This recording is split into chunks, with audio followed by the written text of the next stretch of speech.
As you guys can see with the title above, yeah, my grandfather recently just passed away, and it's been affecting me in a way that I never thought it would.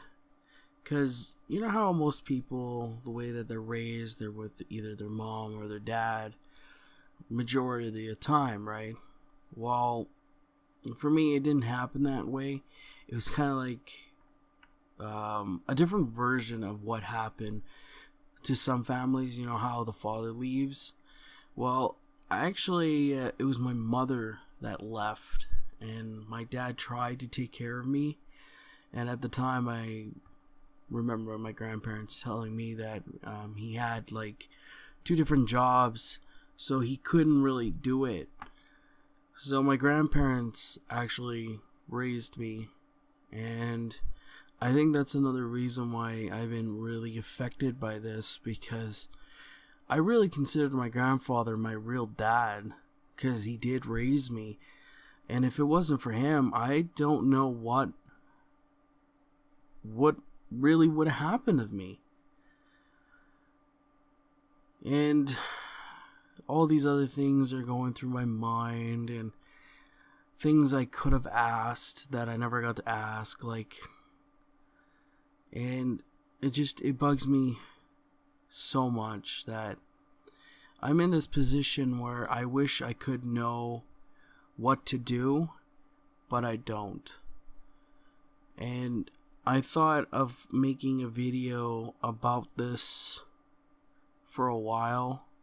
I haven't had time, and I have to feel like doing it, because you guys do need to know why I haven't posted anything and what's going on. I'm thinking I might take a break too, till I get my head on straight, because he was like the most important person to me. He was basically like my version of a hero. If it wasn't for him, like I said, I don't know what would happen, because I either would maybe had to go to an orphanage, or I might not be even around if it wasn't for, my grandparents. And I am so grateful. I'm more grateful than people can ever imagine of my grandfather, for the years of him trying to show me the right way to do things instead of doing bad things. Like, actually be a positive person in this world.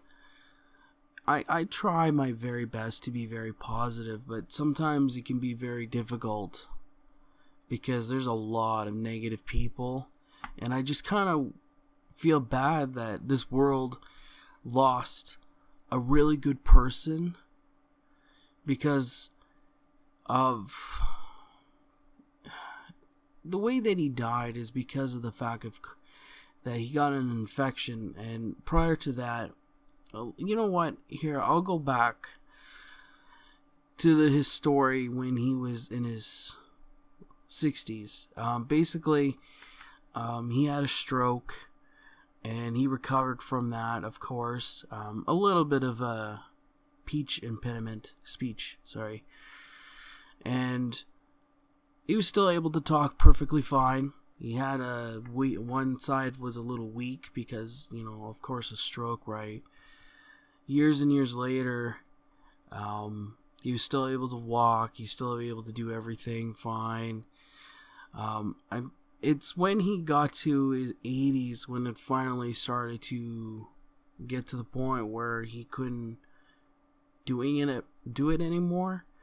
Like, for an example, this guy, I don't know what compelled him to do it on Christmas Day, but he decided one year to go outside and start shoveling the snow, and he ended up slipping and injuring himself, and since then, he had to get surgery because of his hip. Basically, he broke it, and he managed to recover through that. not long after that, he ended up getting diagnosed with leukemia. And he's been taking, the treatments and stuff like that. And I've debated about telling him, unless the doctor already told him, that the other alternative that I'm aware of is cannabis oil that could try to get rid of it / cure it, or try to help at least in some way. But anyway, he was doing chemo for like 2 years, 3 years, and it was to the point where it wasn't helping anymore. And this is just like the very short version. Couple weeks ago, I found out that he went to intensive care because he got a massive infection in his lungs, and he basically tried his best with the antibiotics and everything else what he had. And at this point, he could hardly walk. He could hardly do anything. And at the time, I was really sick too.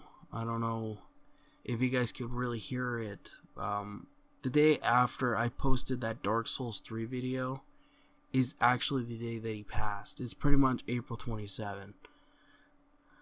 That I never had the opportunity to really say my final thing. And I don't want to tell you, let me try to reword this. I did get to say what I wanted to say a long time ago to him because I said it. But I mean, I would have liked to see him at least one last time. Because before he went into the hospital and everything, right? And, well, I guess I should have said that he went to the hospital even prior to that, months and months ago. But before he went, then, I remember I had a conversation with him. And I told him that I appreciated everything that he's ever done.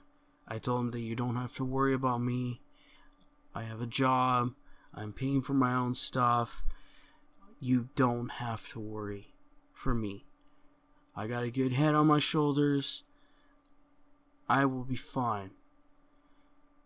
I just want to let you know I appreciate everything you have ever done.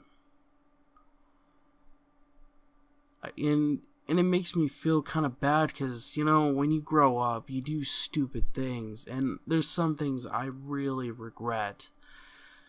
And if it wasn't for him helping me, I think I would have been a different person. Like, I normally don't like talking about myself because it's very personal, but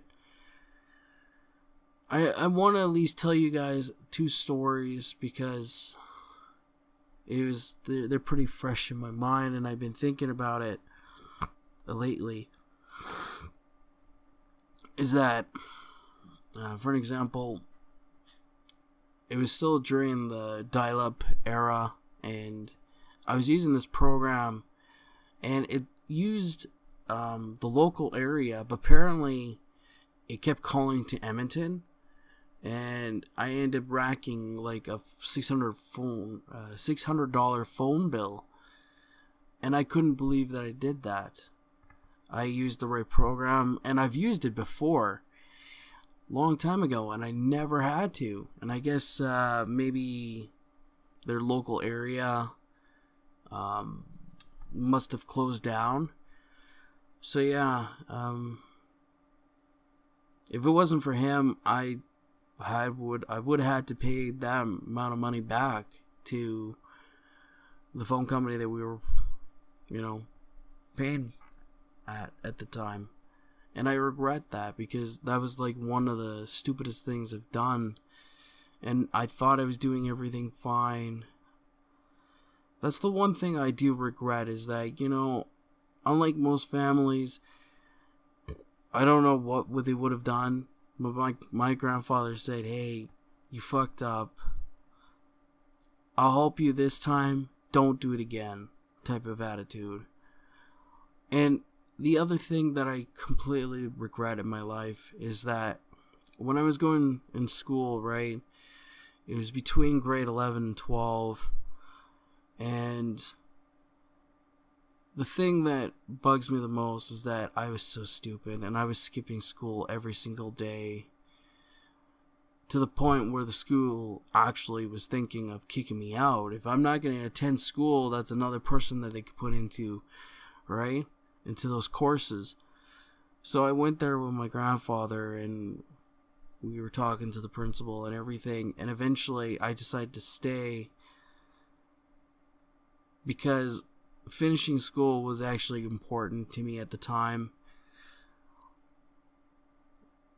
And yeah, if it wasn't for him being there at that day, I think if it was me by myself going through that, I think I probably would have just said fuck it and not go anymore. And then when I found out,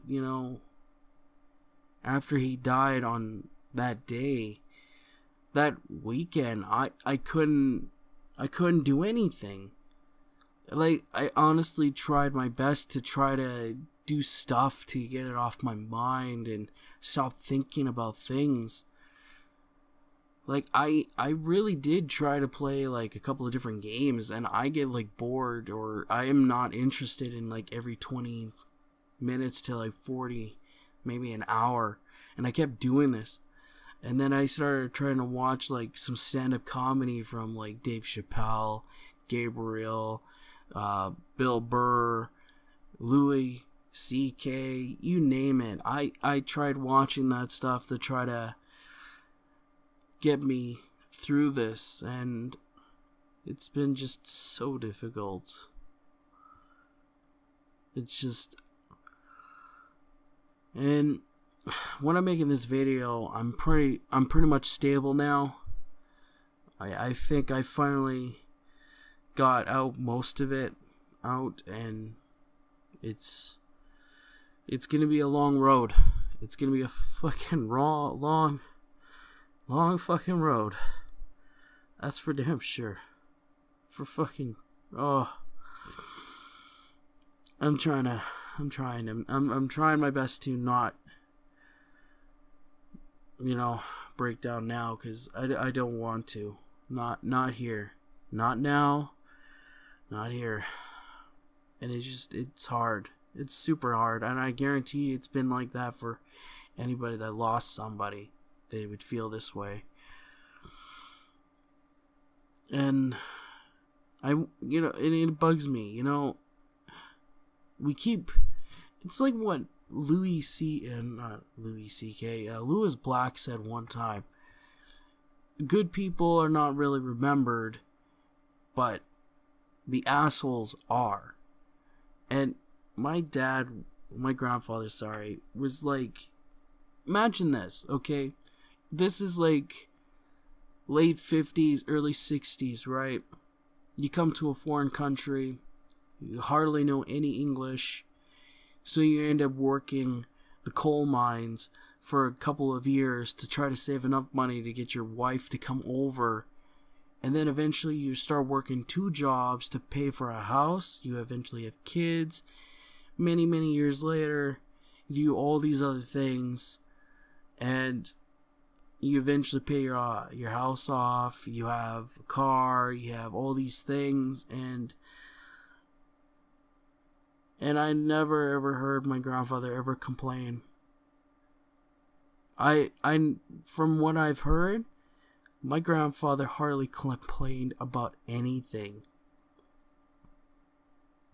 He was a good guy, and it just makes me so mad that there's so many people out there, like, I don't want to bring them up, but it's just, like, for an example, like Anita Sarkeesian and all these other fucking stupid people right now, this day and age, that just have to ruin good things. They have to go out of their way to ruin good things. And I'm just saying she's one example out of like thousands and thousands and maybe millions of people. There's always those type of people that have to do the opposite of good. they have to be annoying, they have to pull their own agenda, all this other shit, and it bugs me so much that this world lost a good person. Like, people, I could say things, but sometimes actions speak louder than words. And this guy, he was a good person, and I'm gonna miss him a lot.